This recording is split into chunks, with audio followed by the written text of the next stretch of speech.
English के daily sessions में हम आपको वेलकम कहते हैं। कल हमने आपको इंग्लिश ग्रामर का फर्स्ट लेक्चर डिलीवर करा था जिसमें हमने आर्टिकल से शुरुआत करी थी, तो उन्हीं को आगे बढ़ाते हुए और आपकी दुआओं का बहुत शुक्रिया और आपके कमेंट्स का मैं पढ़ता हूं और मैं रिप्लाई भी करता हूं जहां तक मेरी हिम्मत साथ देती है। बाकी कमेंट्स इतने ज्यादा आते हैं मैं सभी को रिप्लाई नहीं कर पाता हूं, लेकिन आप सभी से मुझे प्यार बरकरार है। तो चलिए आर्टिकल्स पढ़ते हैं और देखते हैं आर्टिकल कहां कहां हम लिख सकते हैं। Where can we write articles में हमने कल पढ़ा था आर्टिकल्स ग्रामर के वो वर्ड्स होते हैं जो नाउन की मीनिंग को या स्पेशलाइज करते हैं या जनरलाइज करते हैं, यानी कि नाउन की मीनिंग को या तो ये खास करते हैं या तो ये आम करते हैं, इसे कहते हैं आर्टिकल। फिर हमने कहा था आर्टिकल दो तरह के होते हैं बेटा, एक तो है डेफिनेट आर्टिकल और दूसरा है हमारा इनडेफिनेट आर्टिकल। डेफिनेट आर्टिकल हमने कहा था, इस पर हमने डिटेल से लगभग 40-50 मिनट का हमने इस पर सेशन किया था। डेफिनेट आर्टिकल वो होता है जो नाउन की मीनिंग को लिमिट करता है टू ए स्पेसिफिक मीनिंग, यानी कि पर्टिकुलराइज करता है, स्पेशलाइज करता है। इसकी एग्जांपल आता है हमारा आर्टिकल द। इंडेफिनिट वो होता है जो नाउन को जनरल कैटेगरी में डाल देता है, it generalises the meaning of noun, it does not limit the meaning of noun. ये हमने कल डिस्कस किया था कि वो क्या होता है, ए और एन इसमें एग्जांपल आएगा। फिर हमने शुरुआत करी थी, हमने कहा था हम आज पढ़ेंगे कि दा जो है ये कहां कहां हम लिख सकते हैं, इसका कहां कहां हम राइट कर सकते हैं। Where can we write article the. इसका पहला जो हमने रूल पढ़ा था वो ये पढ़ा था, नेम्स ऑफ रिवर्स, जितने भी दरिया है उनके नाम, names of oceans, names of seas, names of canals, इन सभी के साथ हम जो है इनको लिख सकते हैं। ये है आर्टिकल द के लिखने के कहां कहां लिख सकते हैं। ये बड़ी इंपॉर्टेंट बात है, मैंने कल डिस्कस की थी। और मैंने साथ में ये कहा था कि जो लेक्स होते हैं, लेक्स के साथ आप आर्टिकल द नहीं लिख सकते हैं। जैसे डल लेक हो गया, पैंगोंग लेक हो गया है, सुरेंद्र मानसर का लेक हो गया है, आप इसके साथ जो है आर्टिकल द नहीं लिख सकते हैं। But the exception to the rule is that अगर आप लिखेंगे group of lakes, group of lakes, मैंने कहा था यूरोपियन कॉन्टिनेंट में ग्रुप ऑफ लेक्स है जिसका नाम है द ग्रेट लेक्स, यहां आप द लगा सकते, because the great lakes is not a single lake, it is not a individual lake, rather it is a group और क्लस्टर ऑफ लेक्स। ये बहुत सारे लेक्स का एक झुंड है। जब एक इंडिविजुअल लेक की बात करेंगे तब आर्टिकल द नहीं लिखेंगे, अगर ग्रुप ऑफ लेक्स होगा तब आर्टिकल द लिखेंगे। यहां तक हमने कल जिक्र करा था। इससे आगे के सफर को आगे बढ़ाते हुए हम आज के सेशन में पढ़ेंगे कि आगे हमें क्या क्या पढ़ना है। देखो मेरे प्यारे बच्चों, ये तो पहला इसका आपने रूल लिखा है, सेकंड लिखेंगे आज। द को हम लिख सकते हैं वहां जहां हम बात करेंगे माउंटेन। एक होता है माउंटेन रेंज, एक होता है माउंटेन पीक। दिल से इस ग्रामर को आप समझते जाएंगे इंशाल्लाह। ये ग्रामर पहली और आखिरी बार पढ़ेंगे आप। दो चीजें मेरे सामने है बच्चों, एक है माउंटेन पीक, एक है mountain range. It is not mountain, it is mountain. ठीक है जी, माउंटेन रेंज और माउंटेन पीक ये है क्या? रेंज हम कहते हैं, अगर ज्योग्राफी आपने पढ़ी होगी, range is the series of mountains, series of mountains. In geography we say what is a range? It is a series of mountains that have spread over several kilometers, जो बहुत दूर तक एक पहाड़ों की कतार होती है, पहाड़ फिर पहाड़ फिर पहाड़ी फिर पहाड़ी फिर पहाड़ी, इस तरह जो ये पहाड़ियों का सिलसिला होता है इसे हम कहते हैं mountain range. Likewise the Himalayas, the Alps, okay, the Karakoram range, ये सब जो है वो रेंजेस होते हैं। इसके बाद माउंटेन पीक क्या है? माउंटेन पीक का मतलब होता है ये अकेला पहाड़ है, इसके अगल बगल में आपको पहाड़ियां नहीं दिखेंगी। It is not the series, जैसे माउंट एवरेस्ट, माउंट अबू, ठीक है, K2, these are all mountain peaks. इन माउंटेन पीक्स के साथ हम क्या लगाएंगे, माउंटेन रेंज के साथ क्या लिखेंगे, ये हमें डिस्कस करना है आज के सेशन में। बहुत इंपॉर्टेंट ग्रामर है, इसको नोट कीजिएगा लाइफ में। अब माउंटेन रेंज समझ गए हम। अच्छा, माउंटेन रेंज पहाड़ों की धार है, ये सिंगल एक चोटी है, it is single mountain, it is several mountains, ये सीरीज है। तो ग्रामर ये कहती है अंग्रेज का बच्चा ये कहता है कि आर्टिकल द जो है वो आपने लिखना हमेशा माउंटेन रेंज के साथ, माउंटेन पीक के साथ आपको एलो नहीं करूंगा। यानी कि जो हम आज तक पढ़ते आए the mount Everest, it is wrong. Mount Everest के साथ द नहीं लग सकता। हमने क्या पढ़ा था, क्या पढ़ाया गया था कि भैया जो दुनिया में अकेला होता है, यूनिक होता है, कोई कॉपी नहीं होती है, जो सिंगल होता है उसके साथ द लगाना है। मैं कहता हूं, मॉडर्न ग्रामर कहती है कि माउंट एवरेस्ट के साथ भले दुनिया में इसका कोई कॉपी नहीं है, अकेला माउंटेन है, लेकिन तब भी आप द नहीं लगा सकते क्योंकि ये माउंटेन पीक में आता है, रेंज में नहीं आता। ये ग्रामर अपडेटेड आपको याद रखनी है। तो माउंट एवरेस्ट के साथ हम द नहीं लगाएंगे। एक होता है माउंट आबू, भी एक है, एक होता है K2 Kanchenjunga, right. These are the mountain peaks, हम नहीं लिखे। मैं कहूंगा mister ABC climbed Mount Everest. He simply climbed Mount Everest. I won't say he climbed the Mount Everest. The Mount Everest will be wrong grammatically. समझ रहे हैं? बिल्कुल समझ रहे हैं सर, मजा आ रहा है। माउंटेन रेंज मैं कहूंगा the Himalayas. It is not Himalayas, it is Himalayas. It is Himalayas. अब सुनिएगा ध्यान से आप, इट इज नॉट, इसको हिमालय पढ़ते हैं हम देसी में, बट द प्रोनाउंसिएशन इन अंग्रेज की जुबान it is called the Himalayas. The Himalayas is spread over large kilometers. अब सुनो ध्यान से। अच्छा, एक और होता है द कैरोकरम रेंज। एक और होता है बेटा लोगों द पीर पंजाल रेंज, जो हमारे यहां है। ये रेंजेस हमारे यहां पर अवेलेबल है ना, द पीर पंजाल रेंज। तो यहां आपने नोट कर दिया दोस्तों कि आर्टिकल क्या है, ये हमने कल डिस्कस किया था। आर्टिकल के टाइप्स क्या, ये कल डिस्कस किए थे। आज के सेशन में मैं आपको समझा रहा हूं। ये ग्रामर जब आप पढ़ेंगे इंशाल्लाह तो आपको एरर सपोर्टिंग भी कर सकते हैं। You can easily find the errors in the given questions. मैं इसलिए अंग्रेजी में नहीं पढ़ा रहा हूं, अंग्रेजी पढ़ाना बड़ी बात नहीं है। आपको देसी जुबान में अंग्रेजी समझाना ये बड़ी बात है। मैं अंग्रेजों की जुबान में नहीं बल्कि आपको अपनी जुबान में समझाता हूं ताकि आपको मां की जुबान में समझ में आ जाए। सुनिए ध्यान से, क्या लिखते हैं यहां पर, पीर पंजाल रेंज के साथ द आया, हिमालयाल के साथ द आया, कैरोकरम के साथ द आया, द अरावलीज आएगा। ये सारे जो है ये आपको ज्योग्राफी में आपने पढ़े होंगे, नहीं पढ़े होंगे तो मेरे से पढ़ लीजिए। तो क्या है, ये आपको मिल गए सारे रेंज। माउंटेन पीक के साथ आर्टिकल द नहीं लिखेंगे। आइए बढ़ते हैं नेक्स्ट, इसका रूल देखते हैं कहां कहां लगाएंगे।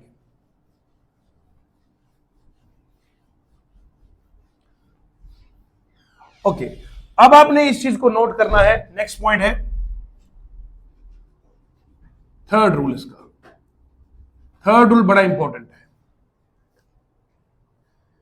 Third rule is very important for you. Copy पे सब नोट्स कीजिए। देखिए बच्चों, rule number third very important. सबसे पहले आपको पता होना चाहिए कॉमन नाउन किसे कहते हैं। कॉमन नाउन एक होता है, एक होता है प्रॉपर नाउन। आप ग्रामर के इस टेस्ट को, इसकी आप जो है क्या कहते हैं, इसको डिलीशियस नेचर को आप महसूस कीजिएगा। You will find a very sort of, आपको अलग सा एक डेलिकेट इसका एक नेचर मिल जाएगा। आप अंदाजा कीजिए, एक है कॉमन नाउन, एक है प्रॉपर नाउन। आपको हमेशा घुमाया गया इसके नाम पर। आपको कहा गया कि कॉमन नाउन क्या है। आपको कहा गया कॉमन नाउन वो होता है जो कॉमन होता है, प्रॉपर वो होता है जो प्रॉपर होता है। आज तक हमारे बच्चों को समझ ही नहीं आया हकीकत में ये कॉमन नाउन होता क्या है और प्रॉपर होता क्या है। आपको कहा गया प्रॉपर वो होता है जो अकेला होता है। इधर कितने लोग हैं आप में से जो हम अकेले हैं, तो हम क्या प्रॉपर थोड़ी हुए। फिर आप कहते हो कि मेरा नाम प्रॉपर नाउन है, कि दुनिया में मेरा कोई नाम ही नहीं है। This is not the meaning of proper noun. आज के सेशन में हम डिस्कस करेंगे कि प्रॉपर होता क्या हकीकत में। सुनिए ध्यान से, कॉमन नाउन वो होता है जो मेजॉरिटी में होता है। Common noun is a noun that is find or found in majority, that is in abundance, जो abundance में हो, जिसकी तादाद ज्यादा हो, जिसकी मात्रा ज्यादा हो। जो किसी जगह पर देखा जाए तो वहां उसकी कसरत हो, वहां वो ज्यादा क्वांटिटी पाई जाए। For example, in a classroom you can easily count number of boys and number of girls because they are in abundance. In a society आपको सिर्फ आदमी नहीं मिलेंगे, लेडीज मिलेंगे, सिर्फ लेडीज नहीं, आपको आदमी नहीं मिलेंगे। तो what is this? This is the common noun. आपको ये मार्कर दुनिया में एक ही जगह नहीं मिलेगा। ये मतलब नहीं होता है कॉमन नाउन का जो दुनिया में हर जगह हो। No, common noun does not mean it must be found at each and every place in the world, not, बल्कि जहां पर देखा जाए वहां पर इसकी तादाद ज्यादा हो। जहां पर मैं देखूंगा वहां ये चीजें ज्यादा होनी चाहिए। That is the meaning of common noun. ये नहीं कि पूरी दुनिया में हो। इंसान तो पूरी दुनिया में है ही नहीं ना। अंटार्कटिका के कुछ ऐसे रीजन है जहां 6 महीने अंधेरा रहता है, तो इंसान तो वहां रह नहीं सकता। अमेज़न के जंगलों में आदमी कहां दिखेगा? तो इसका ये मतलब नहीं है कि दुनिया में हर जगह मिलना चाहिए, बल्कि ये मतलब है जहां आप देखना चाहोगे वहां पर इसकी एबंडेंस होनी चाहिए। तो इसका मतलब है कि कॉमन नाउन क्या होना चाहिए? इट शुड बी मेजॉरिटी में, एबंडेंस में होना चाहिए। For example, chairs, chair, man, woman, boy, girls, what is this? This is simply in abundance. आप समझ रहे हैं? ये एबंडेंस में। इसके अलावा हमारे पास जो है वो प्रॉपर नाउन किसे कहते हैं? प्रॉपर नाउन किसे कहते हैं? प्रॉपर नाउन का ये मतलब होता है, अब सुनना, मैं आपको आज वो चीजें बताऊंगा जो आपने लाइफ में कभी सुनी नहीं होगी। सुन लो ध्यान से। एक इंसान की बात कर रहा हूं मैं जो एक मोहल्ले में रहता है। हर बंदा पहले कॉमन ही होता है। बोलो सही है? हर बंदा पहले कॉमन ही होता है। हाँ, अब आप सुनिएगा, एक लफ्ज है उसे कहते हैं पॉपुलर। पॉपुलर होता है जो बंदा मशहूर होता है। मशहूर मेरे इश्क की दास्तां हो गई। उर्दू का एक शेर है, मोहब्बत क्या हुई सब तकल्लुफ खो गए। आजकल लोगों को जल्दी प्यार होता है, कहते हैं मोहब्बत क्या हुई सब तकल्लुफ खो गए, पहले आप, फिर तुम, फिर तू हो गए और लास्ट में तू हो गए। तो देखिए जरा आप, अब मैं आपको बताता हूं क्या करना है। देखिए, प्रॉपर नाउन किसे कहते हैं? मैं कह रहा हूं आपको, सुनिए ध्यान से। एक आदमी है, एक आदमी है, वो पहले बिल्कुल आम है, उसको कोई नहीं जानता है, बिल्कुल जनरल क्राउड में है वो। अब उसने कुछ ऐसे काम किए कि वो अब मशहूर होने लग गया। पॉपुलर कहते हैं मशहूर होने को, the person that is familiar to most of the people, जिसको बहुत सारे लोग जानते हैं, इट इज पॉपुलर। लेकिन पॉपुलर में दो चीजें हैं, एक होता है फेमस, एक होता है नोटोरियस। हर मशहूर बंदा अच्छा नहीं होता है। हर मशहूर बंदा अच्छा नहीं हो, यह कैसे मुमकिन होता है? बल्कि मशहूर आदमी में दोनों आ सकते हैं, एक अच्छा मशहूर होगा, एक बुरा मशहूर होगा। बुरे मशहूर को बदनाम कहते हैं, तो बदनाम को इंग्लिश में नोटोरियस कहते हैं। फेमस वो होता है जो अच्छाई में मशहूर होता है। अब तो ये किस्मत और अपने नसीब की बात है। एक ही परिंदा है, परिंदे तो बहुत सारे हैं, लेकिन किस्मत की बात बता रहा हूं मैं। एक परिंदा वो होता है जो बादशाहों के दस्ते पर रहा करता था, एक वो है जो गंदगी में पड़ा रहता है। तो नसीब की बात है। इसी में भी है कि इंसानों में कुछ लोग फेमस होते हैं, कुछ लोग नोटोरियस बन जाते हैं। ये सब मुकद्दर की बातें हैं। कौन किस तरह पे चला जाए वो अपना नसीब वही लिखवाता है। ठीक है ना जी? अब सुनिए ध्यान से। तो फेमस और नोटोरियस, हमें कोशिश करनी चाहिए अपने आप को अच्छे कामों में मशहूर करने की, ना कि बुरे कामों में। तो ये भी मशहूर है, ये भी मशहूर है। फर्क इसमें ये पॉजिटिवली है, ये नेगेटिव है। अब सुनिए, कॉमन आदमी है, कॉमन आदमी है, अब उसने अच्छे अच्छे काम किए। अब पहले उसको मोहल्ला जानता है, फिर उसको एक समाज जानता है, फिर उसे शहर जानता है, फिर कंट्री, फिर इस तरह से मुल्क पूरा जानता है। अब जब उसके अच्छे कामों को गवर्नमेंट देखती है, गवर्नमेंट उसे एक अवार्ड, एक इनाम देती है, उसे एक टाइटल मिलता है। अच्छा, मैं एक आपको कहानी से समझाऊंगा ये प्रॉपर नाउन बनता कैसे है। एक साहब है, स्कूल की जिंदगी में है वो। स्कूल की जिंदगी में जब ये थे तो इनका एक नॉन मुस्लिम दोस्त था। हम हमेशा प्यार, मोहब्बत, अमन और भाईचारगी से रहते हैं और रहेंगे हमेशा। और ये जो मुस्लिम आदमी था, इसका ये नॉन मुस्लिम दोस्त था, ये हमेशा पहले बेंच पे बैठते थे। और उस्ताद जी आ गए, टीचर ने इस मुस्लिम बच्चे को थप्पड़ मारा और कहा कि इसके साथ काहे बैठता है, पीछे बैठो। अब टीचर की अपनी दिमाग की फ्रस्ट्रेशन थी, और जो इस तरह का एक नेगेटिव माइंड सेट रखते उसे उस्ताद नहीं कहते थे। टीचर कभी भी बच्चों में फर्क नहीं करता है, टीचर के लिए सब बच्चे बच्चे हुआ करते हैं। प्रोफेशन में ये चीजें कभी भी नहीं आनी चाहिए, आपको नसीहत है मेरी। अब बहरहाल टीचर ने थप्पड़ मारा, वो पीछे चले गए, रोए, बच्चे थे। और उसके बाद इस बच्चे ने, क्योंकि इससे घर में तरबियत ही ऐसी हासिल करी थी, माँ बाप की ग्रूमिंग ऐसी थी, इसे इस्लाम ने सिखाया था कि उस्ताद उस्ताद होता है, चाहे वो आपको थप्पड़ मारे, बुरा भला कहे, उस्ताद के आगे उफ भी करना नहीं है। ये माँ बाप से बड़ा एक रुतबा रखता है। तो इस बच्चे ने टीचर को कुछ नहीं कहा, घर में भी माँ बाप को नहीं बताया, क्योंकि उसे पता था अगर मैं घर में सुनाऊंगा इससे फसाद होगा, इससे पब्लिक डिसऑर्डर हो जाएगा, तो मैंने करना कुछ नहीं, बल्कि सब्र किया। रोए, रोने के बाद इन्होंने दिमाग में ठान लिया कि मैं जिंदगी में ऐसा काम करूंगा कि मुझे हर जगह पर पहले पहले बिठाया जाएगा। दिस मैन, जिसे थप्पड़ मारकर पीछे भगाया गया था, यही आदमी पढ़ता गया, तरक्की करता गया। इसी आदमी ने हिंदुस्तान को मिसाइल दे दिया, इसी ने हिंदुस्तान को एटॉमिक पावर बना दिया।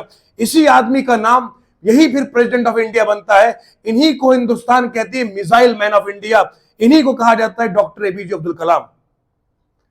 ये बड़े लोगों की बातें मैं आपको सुनाता हूं।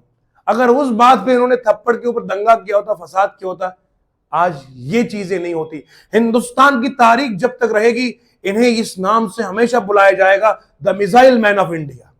तो ऐसे बड़े लोगों की सोच हमें क्या बताती है कि बेटा, अगर आपको कोई बुरा भला कुछ कहेगा, उसको अवॉइड कर लो, बल्कि जो आपके अंदर गुस्सा आ रहा है, आपको गुस्सा आ रहा है कि मैं उसे बदला लूं, बदला लेने का तरीका ये मत सोचो कि मैं कोई नेगेटिव स्टेप उठाऊं, बल्कि अपने अंदर जो गुस्सा है इसे पॉजिटिव डायरेक्शन में मोल्ड करो, अपने अच्छाई को ज्यादा बनाओ, ताकि दुनिया आपको अच्छाई से पहचानेगी। तो इस तरह से डॉक्टर एपीजे अब्दुल कलाम साहब ने हमें इस तरह की बातें सिखाई। ये उनका लाइफ का एक मैंने चैप्टर आपको सुनाया है। अब कैसे हुआ, पहले नाम तो है अबुल फकीर ज़ैनुल आबिदीन, उनका नाम है। ये नाम तो बहुत सारे लोगों का है, ज़ैनुल आबिदीन बहुत लोगों का नाम है, अबुल फकीर ही बहुत लोगों का नाम होगा, लेकिन इनके नाम के आगे जो टाइटल गवर्नमेंट ऑफ इंडिया ने दिया है वो मिसाइल मैन ऑफ इंडिया है। ये किसी बंदे को आज तक नहीं मिला है और ना मिलेगा। अब देखिए, जो मैं आपको लिखता हूं डॉक्टर एपीजे अब्दुल कलाम, ये तो कॉमन नेम है, ये बहुत से बंदों का हो भी सकता, हो सकता कल को हमारा बच्चा पैदा हुआ तो हम नाम रखेंगे अब्दुल कलाम आजाद, हम नाम रखेंगे एपीजे अब्दुल कलाम, कोई भी बंदा रख सकता है। लेकिन जो इनकी खासियत है नाम की, वो जो टाइटल मिला है, अब टाइटल दुनिया में इन्हीं को मिला है, ये वाला जो मैं बोल रहा हूं। अब ये कॉमन नेम है, कॉमन नेम के साथ टाइटल लगा मिसाइल मैन ऑफ इंडिया। अब आएगा the missile man of India doctor APJ Abdul Kalam. This is the meaning of proper noun. Proper noun बनने के लिए दो कंडीशंस को क्वालिफाई करना पड़ता है। प्रॉपर नाउन यानी कॉमन नाउन को प्रॉपर नाउन बनाने के लिए दो कंडीशंस पास करनी पड़ती है।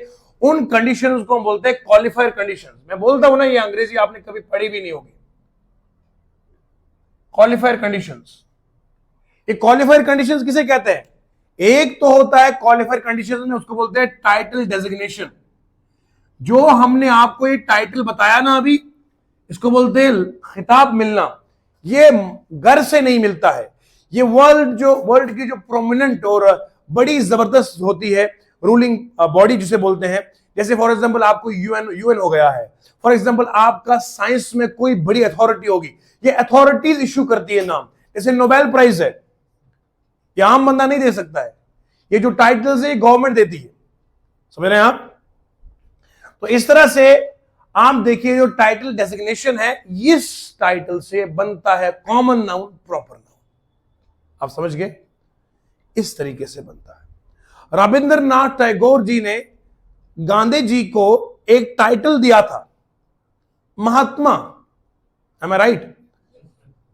तो अब आप देखिए, मोहनदास करमचंद गांधी है, फादर ऑफ इंडिया, मगर उनके नाम के साथ आता है महात्मा। अब ये जो महात्मा है ये टाइटल है, तो हम लिखेंगे द महात्मा गांधी। तो title designation is very important, title designation is very important. अब जरा सुनिएंगे, मैं आगे बढ़ाता हूं आपको। हाँ तो बच्चों, तो अभी तक हम डिस्कस कर रहे थे कि ये जो हमारे पास जो टाइटल डेजिग्नेशन है इसका क्या मतलब है। हमने कहा एक कॉमन नाम है, कॉमन नाम है, उस कॉमन नेम के साथ जब अच्छे अच्छे काम करता है तो मिलता है टाइटल। टाइटल मिलने के बाद ये कॉमन नेम अब बनता है प्रॉपर नाउन। याद रखिएगा, कॉमन नाउन से प्रॉपर नाउन का सफर सुना रहा हूं। मैंने कहा डॉक्टर एपीजे अब्दुल कलाम, ये नाम दुनिया में और भी लोगों का हो सकता है, मगर ये कॉमन नेम था।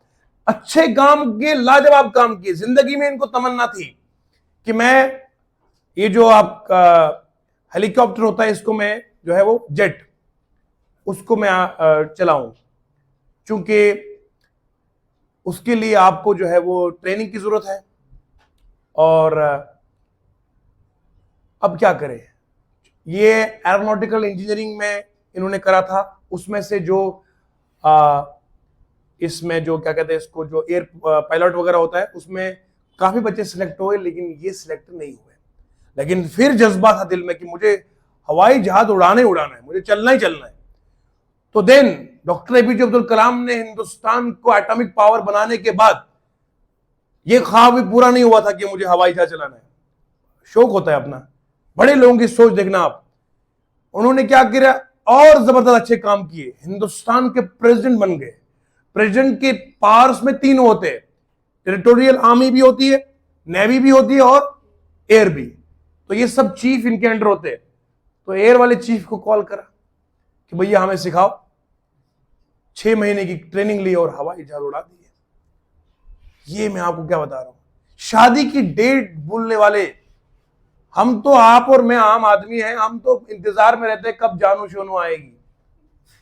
ये वो बड़े लोग हैं जिन्हें शादी की तारीख भी भूल गई। ये बायोग्राफी पढ़िएगा इन लोगों की आप, शादी की तारीख भूल गए, लेकिन दुनिया इनकी तारीख नहीं भूलेगी। वो मैंने एक शेर सुना था बड़ों से घर में, वो कहते थे, पढ़ी जो हिस्ट्री मैंने तो मुकम्मल यकीन आया, जिन्हें मरना नहीं आया उन्हें जीना नहीं आया। हजारों करोड़ों लोग दुनिया में जीते हैं, लेकिन नाम किसी किसी का रहता है। ऐसे कैसे, ये जीना भी कोई जीना हो गया। हमने जॉब हासिल करी, घर बनाया, बच्चे हुए, उनकी परवरिश करी, उनको जॉब दिलाई, ये जीना भी कोई जीना हुआ नहीं। बल्कि मैं आपसे ये बात कह रहा हूं, ये जीना नहीं है। जीना तो ये हो गया कि आप समाज के लिए कोई ऐसा काम करें जो किसी ने नहीं करा हो, अच्छे काम करें, ताकि आफ्टर योर डेथ आपके बारे में किताबें लोग लिखेंगे, आपकी तारीख लोग लिखेंगे, आपको बड़े अच्छे नामों से याद करेंगे। ठीक है जी, अब आप सुनते जाइए और मैं सुनाता जाऊंगा आपको आगे। बहरहाल यहां तक हमने सीखा कि टाइटल डेजिग्नेशन किसे कहते हैं। मैंने दूसरी एग्जांपल दी आपको, मोहनदास करमचंद गांधी का टाइटल महात्मा रविंद्रनाथ टैगोर ने दिया था, तो बनेगा द महात्मा गांधी। अगर मैं लिखूंगा महात्मा गांधी तो द आएगा, अगर मैं लिखूंगा एम के गांधी तो द नहीं आएगा। ये टाइटल की वजह से द लगा। बात समझ में आ रही है? दुनिया में जितने भी पॉलिटिशियंस है, कोई भी हो, पूरे दुनिया की बात कर रहा हूं मैं, सेलिब्रिटीज हो, एक्टर एक्ट्रेसेस वगैरह, जो भी कोई पब्लिक फिगर हो, ये प्रॉपर नाउन नहीं है, याद रखिएगा। आप समझते हैं कि शाहरुख खान है, उधर कोई दुनिया में कोई और नहीं है, मोहल्ले में 4 शाहरुख खान है, आप समझ रहे हैं? प्रीति जिंटा यहां पर भी एक है। तो याद रखो, आपकी इस तरह से बहुत सारे नाम है, तो ये प्रॉपर नाउन नहीं बनेंगे। प्रॉपर नाउन आपका वो बनेगा जिसके साथ टाइटल लगाओ। क्या लगा बोलो, याद रहेगा? एग्जाम्पल, सचिन तेंदुलकर का टाइटल क्या है? Master blaster. शोएब अख्तर क्या है? The Rawalpindi express. ये टाइटल्स पढ़ा करो, एग्जाम में ये चीजें आती है, आपको पता होना चाहिए। मैं जस्ट आपको एक आइडिया दे रहा हूं कि भैया एग्जाम में किस किस तरह का सवाल आपको आ सकता है। तो बहरहाल हम समझ गए, कॉमन नाउन से प्रॉपर नाउन के लिए पहली कंडीशन है टाइटल डेजिग्नेशन। आइए दूसरी बात करते हैं। दूसरी बात क्या है? बड़ी इंपॉर्टेंट है, पूरी तवज्जो के साथ नोट्स को बनाएंगे आप, और आप समझेंगे कि मैं बोलने क्या लगा हूं। सेकेंड पॉइंट है, उसे कहते हैं जब आप किसी फेमस नाउन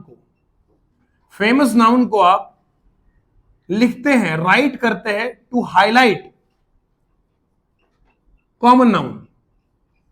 जब आप फेमस नाउन को लिखते हैं to highlight the common noun, जब आप फेमस नाम को लिखते हैं to highlight the common noun, तो उस वक्त क्या है, वो जो फेमस नाम होता है, उस फेमस नाम को हम क्या करेंगे, उससे हम कुछ ना कुछ इनाम देते हैं। मैं एग्जाम्पल समझाता हूं।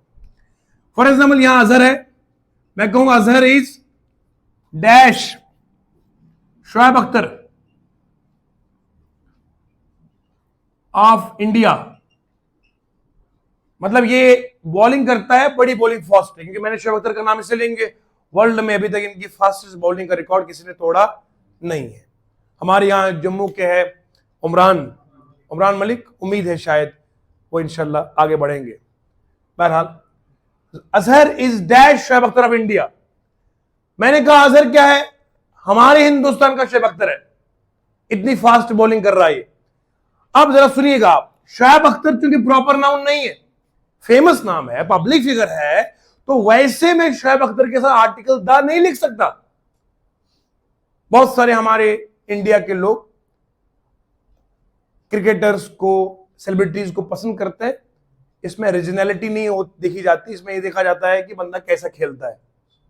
जैसे बहुत सारे लोग हमारे विराट कोहली को पसंद करते हैं पूरी दुनिया में से, तो वो इस बेसिस पे नहीं होता है कि आप कहां से हो, वो ये होगा कि आपका खेल पसंद आ गया, है ना। जैसे अभी आप देख रहे हैं, वो बंदा आया था जिसने वो डांस किया था कच्चे में, क्या नाम है उसका? अरे नहीं, बीबर कुछ नाम है, क्या है? देखो कितने लोग दीवाने हैं उसके, यहां पर पता नहीं वो कहां से है, गोरा, समझ रहे हैं आप? कुछ पहना था ना भाई उसने, अजीब दुनिया है यार। उसे शॉर्ट्स नहीं कहते हैं, उसे शॉर्टकट कहते हैं। सुनो, Azhar is Shoaib Akhtar of India. अब देखो, हंसते मुस्कुराते, ये जोक्स होते हैं एंटरटेन के लिए। अब शोएब अख्तर के साथ द, पर ये फेमस नाम है, क्या बोलो? इस फेमस नाम से मैंने किसको मशहूर किया? अजहर को तो जानता ही कोई नहीं है, लेकिन शोएब अख्तर को करोड़ों लोग जानते हैं।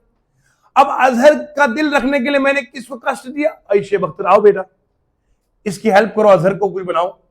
तो शोएब अख्तर ने कहा हम ऐसे तो आएंगे नहीं, दुनिया हमारे नाम का, अगर कोई हमारा ऐड बनाना हो तो हम करोड़ों रुपए लेते हैं, तुम क्या दोगे? हमने कहा कुछ बात नहीं है, हम दा लगाएंगे आपके साथ, और क्या देंगे। समझ गए? मैं आपको एंटरटेनिंग अंदाज में ग्रामर सिखाता हूं। तो याद रखो कि हो क्या गया यहां पर। अरे भैया, आपने ग्रामर आज से की पढ़ी कभी नहीं थी, आपने पढ़ा था कि शोएब अख्तर प्रॉपर नाम ने लगाओ था, लगता ही नहीं था बेटा। ये द तब लगेगा जब दूसरी कंडीशन क्वालिफाई करेगा। क्या?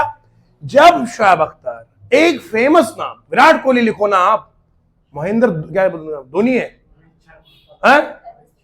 रोहित शर्मा, कुछ और लिख दो यार, यहां लिखो ये मैं कह रहा हूं, अगर वो ये है तो इनके साथ द लगता नहीं, मगर आप लगेगा। क्यों? कंडीशन क्या है? फेमस नाम जब कॉमन नाउन की क्वालिटी को हाईलाइट कर, क्या करेगा? तो उस टाइम आएगा आर्टिकल द। समझ गए? जैसे फॉर एग्जाम्पल मैं यहां पे लिखता हूं, ये क्या नाम है इनका, Preity, Preity is dash, Preity Zinta of JNK। अब जरा देखो आप, प्रीति जिंटा जो है, she is a famous celebrity ना, आर्टिकल तो द लगना ही नहीं इनके साथ। लेकिन यहां पर हमने एक आम सी प्रीति को इनकी तरह माना। हाँ मतलब मैं सेलिब्रिटी नहीं ना यार, जैसे मैं भी आम आदमी हूं ना। Okay, Preeti is dash the Preeti Zinta of JNK। कितनी खुश हो गई लड़की कसम से। आप सुनो ध्यान से, आप समझ में आई? तो दो चीजें मैंने सिखाई आपको कि कॉमन नाउन से जो प्रॉपर नाउन का सफर है वो कैसे हमने तय कर लिया। दो कंडीशंस, एक टाइटल से और दूसरा जब फेमस नाम का इस्तेमाल हो कॉमन नेम की क्वालिटी को बताने के लिए। ये दो आपको समझ में आए? लाजवाब। क्या कभी सुने थे ये रूल आपने? Have you ever imagine in your dreams? नहीं। आपको ग्रामर पढ़ाएगी, बेटा पढ़ो, कॉमन नाउन वो होता है जो हर जगह होता है, प्रॉपर नाउन वो होता है जो कल्ला होता है। तो कल्ला ही सोना नहीं। अब सुनो, अब मैं आपको मजीद एक चौथा रूल आएगा। मैंने जो खुद अपनी किताब तैयार की है उसमें 30 रूल सिर्फ द के लिखे हैं। अब मैं आपको रफ्ता रफ्ता पढ़ाऊंगा, आप सिर्फ सीखेंगे कि ग्रामर आज क्या है। चौथा रूल, बच्चे लोगों, हमारे पास जो जगह है, जगह जब बनती है ना, कोई भी जगह, देखो हमारी गवर्नमेंट बहुत अच्छा काम करती है, रोड लाजवाब है, कसम से तारीफ है। आज कहीं भी जाओ आप, बेमिसाल रोड है। देखो हमेशा अच्छी चीज की तारीफ करनी चाहिए, अगर बंदे को अच्छी चीज भी ना दिखे तो अंधा है। अब देखो हर एक चीज में ना पॉजिटिव फैक्टर भी होता है, नेगेटिव भी होता है ना। इंसान तो है ही नामुकम्मल, क्या करे। कोशिश बल्कि होनी चाहिए कि जो नेगेटिव पॉइंट्स है उनको भी पॉजिटिव की तरफ ले जाया जाए। अब सुने, जगह जब बनती है ना, हमारी गवर्नमेंट ने बनाई पार्क्स, बोलो है देसी में park. Park is a public place, बोलो है ना। एक किसी की तो घर की है नहीं, एक तो थी घर वाली पार्क, दैट इज कंपाउंड, ये है पब्लिक पार्क। ये जो पार्क जब गवर्नमेंट बनाती है, जैसे हमारी म्युनिसिपैलिटी बनाती है, किस लिए बनाती है? इसका मकसद होगा, हम सभी का एक मकसद है, क्या? जेके पुलिस में हमने क्या जीन टपाक टपक कर रहा है, क्या कर टाम टंग रहे यार। मैं सोच रहा हूं आप मकसद ये रखो यार, हमें देश की सेवा करनी है, तुम कहां टीम टपाक टमटम में आ गए हो यार। ये है क्या? सब बेवकूफी। क्या ट्रेंड है? ट्रेंड में इंसान अपनी अकल खो गया है। यकीन मानो, एक सियाना बंदा यार जिसने बड़ी बड़ी डिग्रियां करी है, वो मोबाइल लेके, हम सभी का मकसद क्या है? चीन टपाक। क्या मतलब है? तूने यही पढ़ा था आज तक क्या? अब सुनो, हंसते मुस्कुराते आगे बढ़ते। प्लेस जब बनती है तो इसका कुछ काम होता है, मूल मकसद है। गवर्नमेंट पार्क्स बनाती है तो मूल मकसद है। एक होता है प्राइमरी मकसद, एक होता है सेकेंडरी काम। प्राइमरी वर्क और सेकेंडरी वर्क होता है। याद रखो दोस्तों, प्राइमरी वर्क किसे कहते हैं? प्राइमरी वर्क का मतलब है इसका मूल काम, मतलब फॉर विच रीजन, किस मकसद से ये चीज बनी है। अब देखो, जब घर बनता है, या अगर हम आपको बताएंगे हमारी पार्क बन गई, इसका मकसद क्या होगा? इसका मकसद यह है कि लोग सैर सपाटे के लिए जाएंगे, रेक्रिएशन के लिए। It's called recreation. देखो म्युनिसिपैलिटी, आराम से, म्युनिसिपैलिटी जो है वो पार्क बनाती है किस लिए? ताकि घर में बुजुर्ग लोग तंग आ गए हो, थोड़ी सी ठंडी हवा खा ले। बोलो जी। सुबह सवेरे बंदा मॉर्निंग वॉक करेगा, इवनिंग वॉक करेगा, मियां बीवी का झगड़ा हुआ है, थोड़ा शांति के लिए वो आएंगे पार्क में ताकि ठंडे हो जाएं। तो इसलिए बनाया ताकि एंटरटेनमेंट हो जाए, एक फ्रेश और एक जबरदस्त आपको एटमॉस्फेयर मिल जाए वहां, अपने आप को एनर्जाइज करने के लिए, रिजुविनेट के लिए, नई एनर्जी के लिए। तो इट इज कॉल्ड रेक्रिएशन, ये मेन मकसद है। लेकिन आजकल आप देख रहे हो पार्क्स का हालत क्या है, आप मुझसे बेहतर समझते हैं। गवर्नमेंट ने पार्क बनाई किस लिए थी? बोलो ना यार, ताजी हवा खाने के लिए। आज आप देखो हालत क्या है पार्क्स की। हम हक बोलने में कभी शर्माते नहीं। वो कहते उर्दू का शेर है, अपने भी खफा मुझसे बेगाने भी नाखुश, अपने भी खफा मुझसे बेगाने भी नाखुश, मैं जहर हिलाहिल को कभी कह ना सका कंद। मैं जहर को जहर बोलता हूं और मीठी चीज को मिठाई बोलता हूं। तो आजकल आप जो पार्क्स की हालत देखते हैं, कहीं पर भी जाइए, आजकल आप देखिए वहां हमारा जाना ही मुश्किल हो गया है। बल्कि मेरा तो ये लाइफ का अपना एक्सपीरियंस है। मुझे एक इंटरव्यू के लिए जाना था, तो मैंने वहां देखा स्कूल के बच्चे, कॉलेज के बच्चे जो घर में बोलते हैं कि हम जाएंगे पढ़ाई के लिए, वो वहां मिलते हैं और एक दूसरे के गोद में सर रखे हुए। ये हालत है आज। तो फैमिली, वहां बंदा जा ही नहीं पाता है, क्या जाएगा? छोटी बच्चियां हो, घर की हो, माँ बाप साथ में, तो बंदे को शर्म आती है। तो इसीलिए याद रखिएगा, पब्लिक प्लेस पे ऐसी हरकतें करना ये जेब नहीं देता, ये पढ़े लिखे आदमी को ये सूट नहीं करता है। हाँ, तो ये चीजें नहीं करनी चाहिए। हम पढ़े लिखे, हमें हमेशा मॉडेस्टी का ख्याल रखना चाहिए। अच्छा, दूसरी बात, गवर्नमेंट ने, देखो गवर्नमेंट की बात कर रहा हूं मैं, पार्क बनाई गई थी रेक्रिएशन के लिए, तो रेक्रिएशन ही रखिए। इस तरह की हरकतें करना ये सही नहीं है। इस पर आपका लीगल एक्शन भी लिया जा सकता है, क्योंकि ये चीज सही नहीं है। पब्लिक प्लेस में ऐसी हरकतें करना जो सोशली तौर पे एक डाइवर्स इफेक्ट डालती हो वो गलत है। पब्लिक प्लेस पे स्मोकिंग गलत। अच्छा, दूसरी बात, गवर्नमेंट ने, हमारे म्युनिसिपैलिटी ने बनाए वॉशरूम हर जगह है स्वच्छ भारत अभियान के तहत। कुछ लोग देखो टाई कोट पहने हुए, तहजीब से आ रही लोग दीवारों के साथ चिपके रहते हैं। कौन सी तहजीब है आपको? ये क्या पढ़ाई की है? ये आपको सोच नहीं कि यहां से किसी की बहन मां बेटी जाती है। खुद भी तो अपने घर में माए बहने हैं। सोच बदलने की जरूरत है।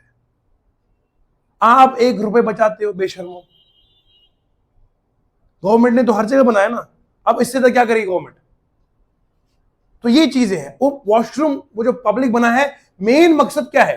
ताकि एटमॉस्फेयर को साफ सुथरा रखा जाए। आप समझ रहे हैं आप? तो जब भी कोई जगह बनती है उसके 2 काम है, एक प्राइमरी वर्क और एक, जब आप, ग्रामर ये कहती है जिस जगह से उसका प्राइमरी काम लिया जाए, क्या बोलो मिलके, तो आर्टिकल द नहीं लिखेंगे। जिस जगह से उसका सेकेंडरी काम लिया जाए तो आर्टिकल द लिखेंगे। जिस जगह से उसका सेकेंडरी काम लिया जाएगा तो हम क्या लगाएंगे? आर्टिकल। मैं एग्जाम्पल बता रहा हूं आपको, देखो मैं जो बीच बीच में बता रहा हूं ये नसीहतें हैं, इन पे आपने पूरा अमल करना है। बाकी हमें उन लोगों से कोई लेन देन नहीं है जो तहजीब वाले नहीं है, पर उससे माहौल खराब हो जाता है। अभी हाल फिलहाल में जो हमारे देश के अंदर जो कुछ हो रहा है, इससे दिल हमारा खत्म हो गया है। बंदा जो समझदार होता है, जो इंसान होता है, उसका दिल बिल्कुल टुकड़ों में बट चुका है आजकल। हम क्या करें, शर्मिंदा है कसम खुदा की। जो आजकल हमारी बच्चियों के साथ जो हो रहा है, बहुत अफसोस है। मतलब बियॉन्ड द वर्ड से क्या है बंदा कह सकता है। ये देखा करो ना रूट कॉजेस क्या है, हमें रूट कॉज पर जाना पड़ेगा। जब तक हम अपनी सोच को साफ और पाक नहीं करेंगे, कैसे क्या बनेगा हमारा? समझ रहे हैं आप? एक बंदे को सोचना चाहिए, अगर वॉशरूम है तो वॉशरूम में चला जाओ ना, मैं बदतमीज क्यों बनूंगा? समझ रहे हैं आप? तो ये इस चीजों से इफेक्ट पड़ता है समाज पर। अब देखो, पब्लिक वर्क और सेकेंडरी वर्क। एक जेल है बेटा, ध्यान सुनना, कहानियों से ग्रामर समझाता हूं आपको। एक जेल है, जेल का काम क्या होता है? कैदियों को रखना। आपको मैं एक मजे की बात बताऊं, जेल में हमेशा मुजरिम ही नहीं होता है। Jail is not the place जहां पर हमेशा आपको कल्प्रिट ही मिलेगा। कभी कभार जेल में आपको शरीफ बंदा भी मिलेगा, क्योंकि जब ट्रायल चलता है, जब इंटरोगेशन चलता है, सवाल और जवाब चलता है, उस टाइम शरीफ बंदे को भी लाया जाता है, आओ सवालों के जवाब दे दो। इसका मतलब ये नहीं है, आपने सोच साफ रखनी है, हर बंदा जेल में जाने वाला मुजरिम और गलत। कोर्ट, ऑनरेबल कोर्ट हमारे लिखते हैं इनोसेंट अनटिल प्रूवन गिल्टी। जब तक इस पर कसूर पूरी का पूरा साबित नहीं होगा तब तक इसे हम इनोसेंट समझते हैं। ये ऑनरेबल कोर्ट्स में लाइन होती है, पता है ना आपको, इनोसेंट अनटिल प्रूवन गिल्टी। अब जेल में कैदी है, हम कहेंगे प्रिजनर। क्या कहेंगे बोलो? प्रिजन में होता है प्रिजनर। वो प्रिजनर जो है उसका तो मूल निवास वही है, क्योंकि जेल में वही रहेगा जो कैदी होगा। बोलो ना जी। वो बात की बात है, वो मुजरिम है या वो बेकसूर है, वो तो अलग बात है, वो तो ऑनरेबल कोर्ट्स का फैसला होगा। लेकिन फिलहाल हमारे लिए इतना जानना जरूरी है कि जेल में कैदी है। क्या है बोलो? अब जेल में कैदी है, ये उसका मूल निवास है। क्या है बोलो? क्योंकि उसका तो प्लेस ही है ना, जेल का काम ही है कि प्रिजनर को रखना है। लेकिन अब आया जर्नलिस्ट, अब आया वो जो अखबार वाला है, वो आया इसका इंटरव्यू करने के लिए। कहा जनाब बताओ यहाँ की सुविधाएं कैसी है, आप यहाँ कैसे, आपको यहाँ लग रहा है, क्यों आप यहां पहुंच गए हैं? इंटरव्यू करने के लिए जर्नलिस्ट आ गया। जब जर्नलिस्ट आ गया तो क्या होगा? What will happen? जर्नलिस्ट का जेल में उसका प्राइमरी काम नहीं है। बोलो जी। अरे एक काम करो ना, जेलर ले लो। जेलर का काम कहां है बोलो? जेलर जेल के साथ ही रहेगा। तो जेलर, मैं कहूंगा jailer goes to jail. I won't say the jail, because jail का काम किसके साथ है? जेलर के साथ। लेकिन अगर बिजली वाला गया, खंबा तार वगैरह ठीक करने के लिए, the electrician went to the jail because the electrician went there for the secondary काम, not for the primary काम। ये ग्रामर बेमिसाल कर रहा है। अरे मजा आ रहा कि नहीं आ रहा है? सारे ये ग्रामर बता रहा हूं, ये पढ़ी नहीं थी। अच्छा, कुछ लोग दीवाने, सर हम तो ग्रामर लास्ट के हफ्ते पढ़ेंगे। क्या हफ्ते पढ़ेगा? ये कौन पढ़ाएगा तुझे हफ्ते में? इसीलिए बंदे पहले से, मुझे कल फोन आया, सर केस करने का शौक है, क्या करें? कहां से कोचिंग ले केस की? बेटा केस शुरू थोड़ी होता है डायरेक्ट केस से, आपकी बेस ही कुछ नहीं है, ऐसे राइटिंग में आपका हाथ चलता ही नहीं है, वहां डिस्क्रिप्टिव राइटिंग में क्या लिखोगे? पहले अपनी बेस बनाओ, फाउंडेशन बनाओ, पहले छोटे मोटे एग्जाम की तैयारी करो ताकि सरकारी नौकरी मिल जाए। फिर सरकारी नौकरी जब मिल गई, फिर साथ साथ में पढ़ते रहो, आईएएस करो, केएस करो, कम से कम पाऊं तो कहीं जम गया ना। पहले ही आईएएस के लिए दौड़ लगा रहा बंदा, 5 साल वैसे ही रगड़ा खाता है, एक ओवरेज हो जाता है, उसके बाद कुछ नहीं। ख्वाब बड़े देखो, मैं नहीं कहता बहुत बड़े देखो ख्वाब, लेकिन कम से कम कुछ हाथ में भी तो हो ना। पहले अगर जॉब मिल जाए आपको, एक सस्टेनेंस और लिवलीहुड आ गया, पढ़ते रहो, गवर्नमेंट भी आपको लीव देती है पढ़ाई के लिए, हेल्प भी करती है। आगे चलो, तो मैंने यहां कहा electrician went to the jail, to why लिखा था जेल, क्योंकि इलेक्ट्रिशियन जो है उसका जेल में काम शाम, मतलब प्राइमरी काम नहीं है, वो तो उधर गया तार ठीक करने के लिए, वो उधर देख गया कि भैया लाइट बल्ब है कि नहीं। एग्जाम्पल दे रहा हूं मैं आपको, समझ रहे हैं आप? तो जिस जगह से उसका मूल काम लिया जाएगा, प्राइमरी काम लिया जाए, तो आर्टिकल द, सेकेंडरी काम लेंगे तो आर्टिकल द लिखेंगे। यहां तक समझ में आया? ये हो गया हमारे 4 रूल। 5वीं की ओर बढ़ता हूं मैं।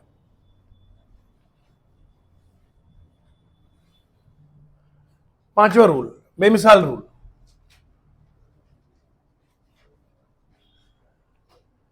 पांचवा सुनिएगा आप।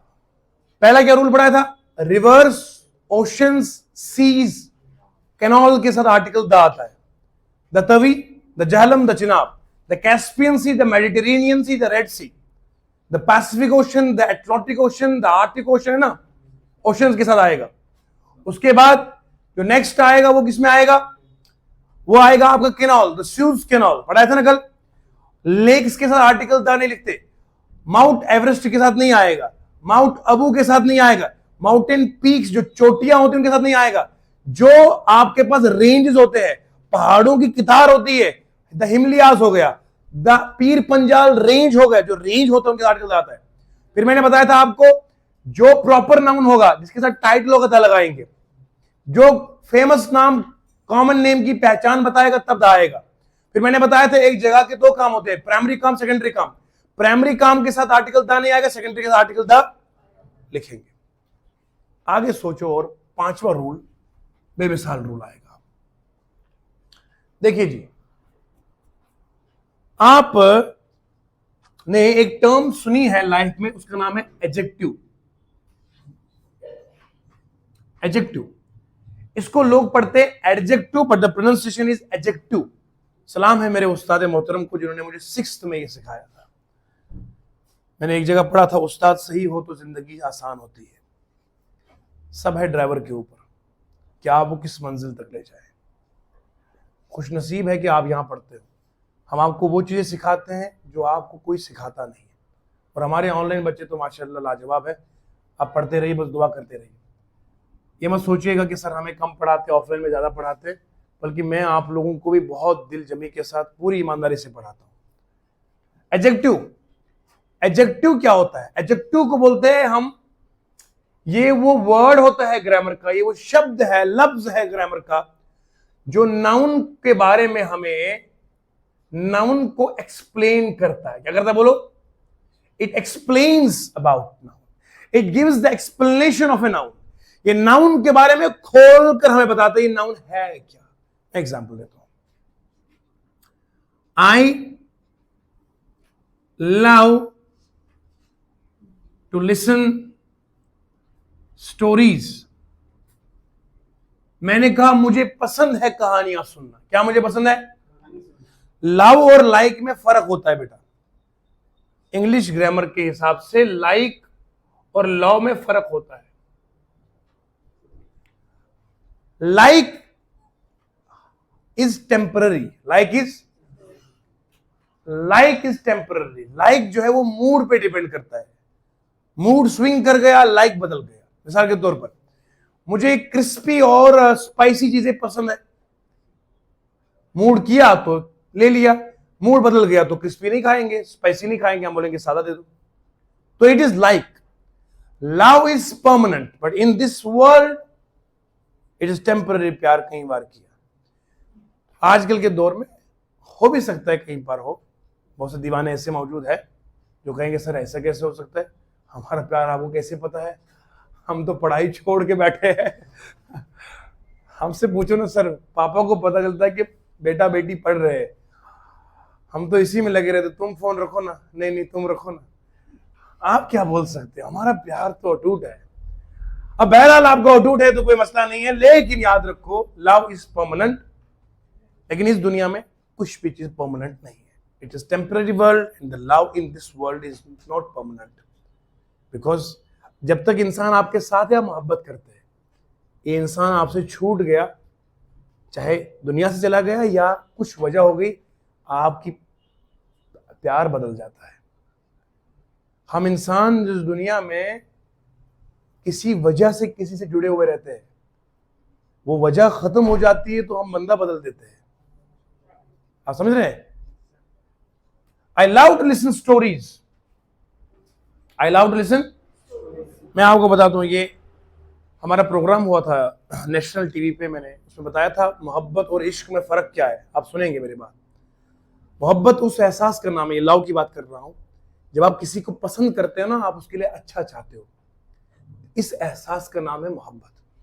लेकिन मोहब्बत में याद रखिएगा सेल्फ इंटीग्रिटी और सेल्फ इंडिविजुअलिटी कायम रहती है, सेल्फ रेस्पेक्ट बाकी रहती है। मिसाल के तौर पर एक लड़का एक लड़की से बहुत प्यार करता है, प्यार करते करते आखिर में शादी के उस मरहले पहुंच गए, शादी हो गई, बेपनाह प्यार है, अटूट प्यार है, मतलब एक दूसरे के लिए मर मिटने का वो जज्बा है। लेकिन शादी हुई या शादी से पहले की बात जो आजकल चल रहा सिलसिला, आप देखो थोड़ी बहुत सी अनबन होती है, अगर किसी की इज्जत पे बात आई, वो यूं फेंक देता है जैसे दूध से मक्खी को। वो कहते नहीं, इज्जत पे बात आई, इसका क्या मतलब है? जब आपकी अपनी इज्जत पे बात आई तो आपने बंदे को छोड़ दिया, डाइवोर्स ले लिया, तलाक कर दिया, इसका मतलब फिर प्यार कहां गया, मोहब्बत कहां गया? आप तो बोलते थे हम मरेंगे एक दूसरे के लिए। इसी एहसास का नाम तो मोहब्बत है कि जहां पर अपनी लाइफ और अपना वैल्यूज बरकरार रहते हैं। इश्क दुनिया में मुमकिन नहीं है, इश्क होता है रब ही से। इश्क वो जज्बा होता है जहां पर बंदा अपने आप को मिटाकर रब को पाता है। वो कहता है मैं भूखा रहूं, कुछ खाऊं ना खाऊं, मुझे अगर मार भी देंगे लेकिन मुझसे मेरा रब नाराज ना हो जाए। ये इश्क बंदू से नहीं होता, समझ रहे हैं आप? ये चीज अलग है। तो इसलिए फिलॉसफी जानना जरूरी है। तो दुनिया में जो भी हम करते हैं मोहब्बत ही करते हैं। तभी हम, अगर कोई हमें बुरा भला कहता है, कोई बात नहीं, आज से रास्ता अलग, दिस इज लव, तो इट इज टेम्पररी। अब सुनो, अब मैं कहता हूं I love to listen stories, मुझे कहानियां सुनना पसंद है। अब कहानियां तो सारी कहानियां हो गई, कॉमेडिक कहानियां, कॉमिक कहानी, ट्रैजिक कहानियां, समझ रहे हैं आप, एंटरटेनिंग कहानियां। कहानियां तो बहुत सारी कहानियां हैं, कौन सी कहानियां सर आपको पसंद है? अब मैं इस नाउन को मजीद खोलूं, आई लव टू लिसन, सब कहानियां नहीं, इंटरेस्टिंग।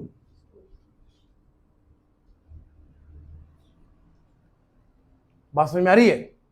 अब कहानियों में मैं हर कहानी सुनना पसंद नहीं करता, मैं वही कहानियां सुनना पसंद करूंगा जो दिलचस्प हो, जिसमें दिल लगी हो, जो मुझे मेरे दिल को अपनी तरफ लर करे, करीब ले आए, interesting. He is a man, he is a, आप कहोगे sir he is a man, वो आदमी, हम भी तो आदमी है। यहां आदमी जनरल है, यहां आदमी। अब मैं कहूंगा he is a cool man, he is a cool man. आप सुनो ध्यान से, ये नाउन है बेटा, इस वर्ड ने इस नाउन को मजीद एक्सप्लेन करा, इस वर्ड ने इस नाउन को खोला, कहा ये आदमी तो है, पर इस आदमी की पहचान ये है कि ये ठंडे मिजाज का है, ये टेम्परमेंट शॉर्ट नहीं है, इसे आप कोई भी बात को ये सहमता, बर्दाश्त करता है, इसके अंदर है ये बर्दाश्त की ताकत है इसके अंदर, तो ये कूल माइंडेड पर्सन है। तो इस कूल ने कहा कि ये नाउन को एक्सप्लेन करा, तो दिस इस वर्ड को बोलते हैं adjective, because it is explanatory word, जो नाउन को खोल कर बताएगा। मिसाल के तौर पर एक आदमी है, चेहरे के ऊपर वो क्रीम लगाता है, ये लेडी, क्यों? इसलिए ताकि वो इसकी ब्राइटनेस को मजीद बढ़ा सके, बोलो ना, इसीलिए ना, ताकि सन के उस अल्ट्रावायलेट रेज से बचे, टैनिंग ना हो। अब मैं बताता हूं, तो क्रीम लगाने से आप क्या करते हैं? आप हाईलाइट करते चीजों को, क्या करते बोलो? करते हैं ना, हाईलाइट, मजीद अच्छा लगता है इंसान और ग्लो आता है। सेम इज द केस, जो क्रीम काम करती है ग्लो करने का, वही काम एडजेक्टिव करता है नाउन के साथ। समझ गए आप? पॉलिश का काम करता है, बात खत्म। अब ये एडजेक्टिव तीन तरह का होता है, सुनना बेटा। एक होता है पॉजिटिव एडजेक्टिव, एक होता है कंपैरेटिव एडजेक्टिव, एक होता है सुपरलेटिव एडजेक्टिव। शाबाश, नोट कीजिए, शाबाश, बेमिसाल मजा, लाजवाब मजा। बच्चे लोगों देखो, आप हम बात कर रहे हैं एडजेक्टिव की। मैंने कहा एडजेक्टिव एक क्वालिफाइंग वर्ड होता है, मैंने कहा ये एक्सप्लेनेटरी वर्ड होता है, ये डिस्क्रिप्शन देता है इसके बारे में, नाउन के बारे में। अब सुनिए आगे से, एडजेक्टिव तीन तरह का, एक पॉजिटिव, एक नेगेटिव। कहां से है? लड़की कहां खो गई हो, किस जमाने में जा रही हो? पॉजिटिव हो गया जी, ये क्या हो गया? कंपैरेटिव क्या हो गया? समझ में आ रहा है? कुछ लोग क्लास में होकर भी क्लास में होते नहीं है। अब सुनो ध्यान से, हंसते हुए मुस्कुराते हुए अच्छे लगते हो। पॉजिटिव, कंपैरेटिव और पॉजिटिव डिग्री कहते हैं फर्स्ट लेवल को। अब कहेंगे एक होता है गुड, एक होता है गुडर, एक होता है गुडेस्ट, होता है? कह रहा है यस सर, ये लड़की वाकई सो गई है। गुड, बेटर और इनके, हाँ यही होता है, गुड, गुडर और गुडेस्ट। ऐसा होता है कभी क्या दीवाने? ऐसा होता है गुड, गुडर एंड, ऐसा नहीं। ये नई अंग्रेजी हम इजाद करेंगे, अंग्रेजों को हमने हिंदुस्तान से भगाया, अब हम सोच रहे हैं उनकी माँ की जुबान को ही बदल देंगे, लेकिन ऐसा करना हम उनके लिए शूट नहीं करेगा, है ना? अब सुने आगे से, आगे चलो। अब मैं आपको बताता हूं, पहला लेवल है गुड, दूसरा क्या है, तीसरा क्या है? शाबाश। इसको बोलते हैं पॉजिटिव लेवल, इसको बोलते हैं कंपैरेटिव, इसको बोलते हैं, समझ में आ रहा जी? Positive degree, comparative degree and superlative degree. होता क्या है ये? सर ये लेवल्स है, क्या है बोलो? मतलब आपने कहा he is a good person, he is a better person, he is the best person, मतलब ये बंदे की तारीफ है। He is a fat, he is fatter in, he is fattest, she is tall, she is taller and she is the tallest. अब हमने क्या करा? हमने क्या किया? मैंने आपको बताया जी, जो ये सुपरलेटिव डिग्री होती है इसके साथ हमेशा द लगाना पड़ता है। Always right the with the superlative degree. The fastest, the tallest, the smallest, the coolest, the hottest, समझ में आ रहा है? The hottest place in India is, the coolest place in India is, समझ में आ रहा है? इस तरह से देखते हो, the fastest mammal on this planet is. समझ रहे हैं आप? याद रखिए इन चीजों को। फास्टेस्ट के साथ क्या आएगा? बोलो ना जी, बोलते नहीं हो आप। The fastest, the coolest, the hottest, समझ में आ रहा है? He is the coolest person, नहीं, he is the hottest person. Okay, क्योंकि आदमी के टेम्परामेंट में हम कूल, कूलेस्ट नहीं लगा सकते ना, क्योंकि इंसान है ना, इंसान का एक नेचर होता है, और ये नेचर जो है ना, ये फिक्सेबल होता है। ये पता नहीं कि आप बोलोगे इन्फिनिटी तक जाएगा बंदा, नहीं जाएगा। एक वर्ड है इंग्लिश का, उसको कहते हैं फ्रेंजी। क्या कहते हैं बोलो? एक और वर्ड इसको बोलते हैं रेज। याद रखना, वोकैबुलरी भी साथ बढ़ाएंगे आपकी। फ्रेंजी का मतलब होता है, और रेज इसका मतलब होता है कि बंदे को उकसाना, इतना उकसाना कि वो आपे से बाहर हो जाए, आपे से बाहर होकर वो ऐसे एक्शन करे जिसकी हमने कल्पना भी नहीं करी थी।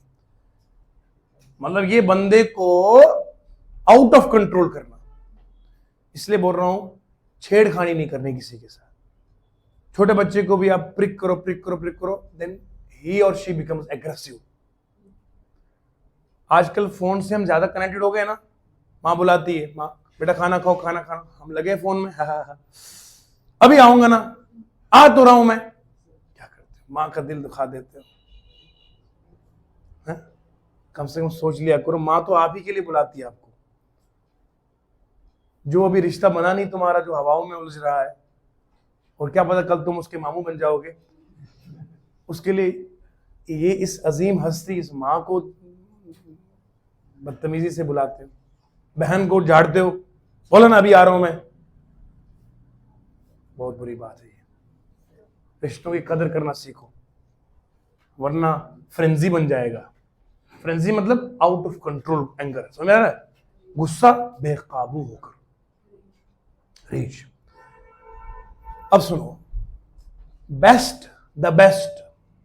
अच्छा, कुछ ऐसे होते हैं जिनमें लास्ट में EST लगता नहीं। ऐसा होता है intelligent, he is an intelligent person. Intelligent है फर्स्ट लेवल, क्या है बोलो?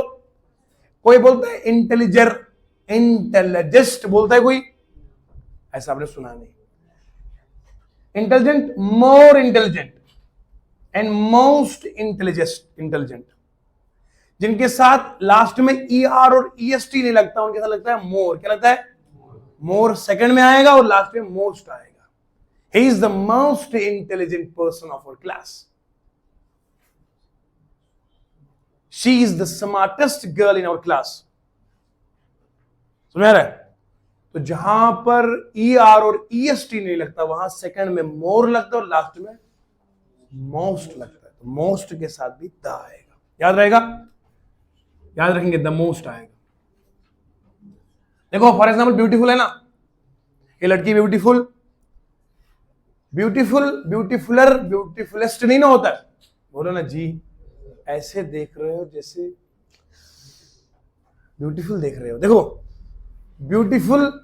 ब्यूटीफुलर और ब्यूटीफुलेस्ट नहीं ना होता। Beautiful, more beautiful and most beautiful. She is the most beautiful girl of Jammu and Kashmir. क्या तारीफ की कसम से सर।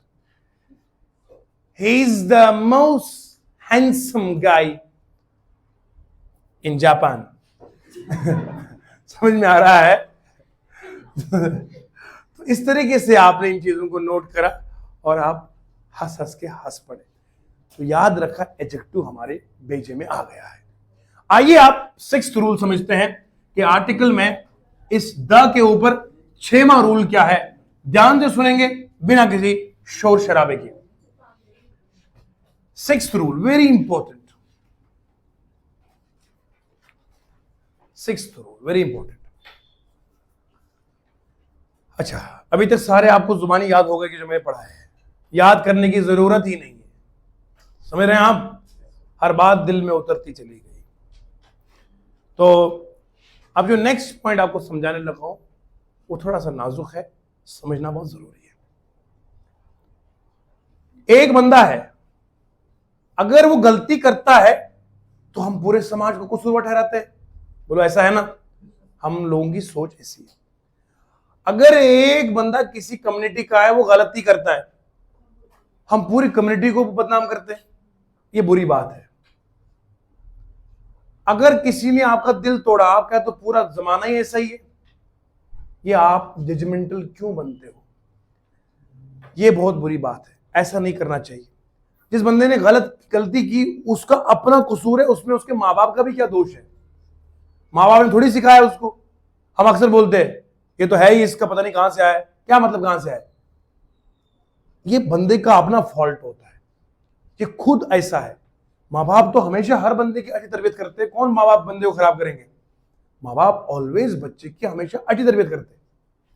ये बंदा चाहे फिर बड़ा होता है, कुछ ऐसे इसको दोस्त यार मिलते हैं, सोसाइटी इसको ऐसी मिल जाती है जहां ही बिगड़ता है। माँ बाप को तो कसूर कोई नहीं। इसलिए जब बंदा गलती करे, वो खुद इसका कसूरवार होता है। ना माँ बाप पे बात आएगी, ना बहन भाइयों पे, ना खानदान पे। ये तो खुद ऐसा आदमी है। पहले तो ये आपने सोच याद रखनी। लेकिन एक बात मैं आपको बताता हूं, एक जनरल सेंस की बात कर रहा हूं।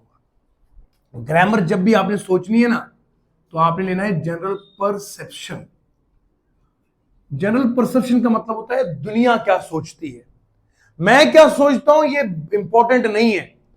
जब ग्रामर में सवाल करोगे तो अपनी सोच से मत सोचना, पब्लिक की सोच से सोचना। समझ रहे हैं आप?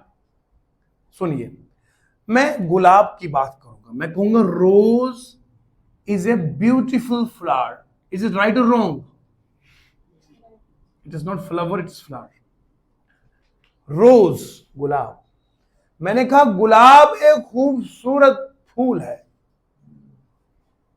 गुलाब एक, मैंने अपने घर के गुलाब की बात करी, आपके आंगन की बात करी, हिंदुस्तान के गुलाब की बात करी, मैंने बांग्लादेश की बात करी, पाकिस्तान की बात करी, चाइना की करी, जापान की करी, अंग्रेजों की करी, कब्रिस्तान की।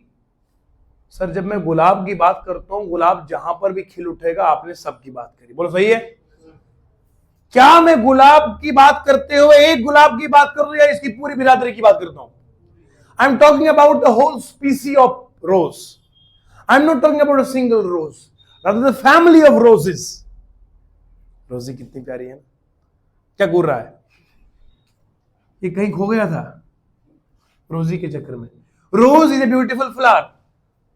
तो रोज एक नहीं, बल्कि मैं पूरे खानदान की बात करता हूं। जब मैं इस तरह की बात करूं, मैं कहूंगा the rose is a beautiful flower. I am not talking about a single rose, rather I am talking about the species और द कम्युनिटी और द फैमिली और द खानदान और द परिवार ऑफ रोजेस। समझ गए आप? कुत्ता, आपके मोहल्ले कुत्ता, हमारा कुत्ता, गली का कुत्ता, अंग्रेजों कुत्ता, कुत्ता आखिर, कुत्ता आखिर, लेकिन हम इंसानों से आगे चल पड़ा वफादारी में। एक कुत्ता, उसका मालिक 7 साल पहले दुनिया से चला था, वो बराबर उस जगह जाता था जहां उसका मालिक सुबह मॉर्निंग वॉक करने जाता था, टिल टू द टाइम वो खुद भी कुत्ता मर गया। कुत्ता कुत्ता होके वफादार है। कुत्ता कुत्ता होके अपने मालिक के इज्जत की प्रोटेक्शन करता है। जिस घर में खाता है उसकी प्रोटेक्शन। कुत्ता कुत्ता होके गार्बेज से, कुछ लोगों ने जो आजकल ये इलेक्ट्रिक रिलेशंस बनते हैं, इनमें जो बच्चे पैदा होते हैं, तो लोग अपनी शर्म की बचाने की वजह से बच्चों को डंप करते हैं। कुत्ता कुत्ता होके वहां से बच्चे को मुंह में उठा के अस्पताल ले सकता है। कुत्ते को इतनी समझदारी है, और हम इंसान होके कुत्ते को भी हम पीछे छोड़ दिए। किसमें? हम तो अपनी नालायकियों में आगे चले। कुत्ता कुत्ता होके प्रोटेक्टर बनता है हमारा घर का, हमारी इज्जत का। हम आदमी होकर औरतों के लिए प्रोटेक्शन नहीं कर सकते, हम इनके लिए प्रोटेक्टर नहीं बन सकते। अफसोस की बात है, जब भी दुनिया में वफादारी की मिसाल आती है, कुत्ते की बात की जाती है। समझ रहे हैं आप? बड़े बड़े बुजुर्गों ने, मेरे पास अशार मौजूद है, बड़े बुजुर्गों ने जब बड़ी हस्तियों के साथ अपने आप को कोरिलेट करा ना, तो कहा हम उस दर के कुत्ते हैं। कुत्ते का मतलब प्रैक्टिकली कुत्ता नहीं होता, बल्कि वफादारी में। काश हमें भी उस दर की वफादारी नसीब हो जाए। समझ रहे हैं आप? अगर मैं कहूंगा मैं अपने माँ बाप का कुत्ता हूं, इसका मतलब मैं कुत्ता थोड़ी वो 4 टांगों वाला। इसका ये मतलब है कि मैं माँ बाप को ओबीडियंट हूं। ये भी बड़ी बात है कि माँ बाप को कुत्ता बनना, इसमें बड़ी इज्जत है। समझ रहे हैं आप? तो मैं कहूंगा dog is a faithful animal.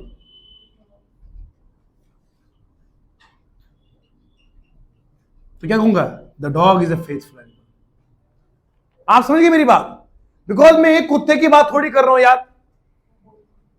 कुत्तों की जितनी भी आबादी दुनिया में रहती है, अमेज़न के जंगल में भी क्यों ना हो, हर कुत्ता वफादार है। ये उसकी बात कर रहा हूं। आप समझ गए? ये आपने नोट करा। इसका रूल क्या याद रखना है? जब एक इंसान, एक जानवर, एक चीज अपनी पूरी बिरादरी को रिप्रेजेंट करता हो, तब हम आर्टिकल द लिखेंगे। क्या लिखेंगे? बात समझ में आ रही बेटा? ये बात आपने नोट करके रखनी है। ये 6 इंपॉर्टेंट से इंपॉर्टेंट रूल मैंने आपकी नजर की है, साथ में नसीहतें भी की, साथ में एंटरटेन भी करवाए, जोक्स भी सुनाए, ताकि आप मजे मजे से पता चले। अभी तकरीबन हमारे पास 2 घंटे का वक्त होने वाला है, पता ही नहीं चला कि 2 घंटे गुजर कैसे गए। क्वालिटी बेमिसाल होनी चाहिए। तो याद रखो बेटा, कल के सेशन में इंशाल्लाह नई एनर्जी और आपकी प्यारी मीठी और दुआओं के साथ हम फिर मिलेंगे। तब तक के लिए खुदा